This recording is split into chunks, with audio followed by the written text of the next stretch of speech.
Okay, we're going to see if this is a solution to how you need to merge your documents or keep them in tabs.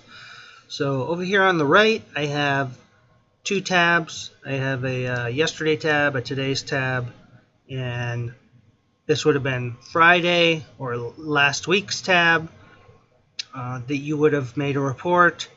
And we want to move it over here for archiving purposes.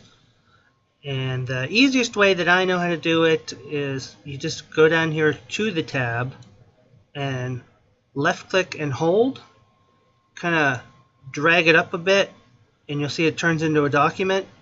Just drag it right over to here, wherever you want. So if you want it in between or on the end, let it go. And then it gets merged over into this, and you can then connect those numbers with tabs or however you want to do it. This Friday was actually saved, so it didn't actually disappear or anything. The file is still present in my files, so nothing has disappeared or gone away. It is now just over here, and then what you want to do is just save it as that book, and you should be fine.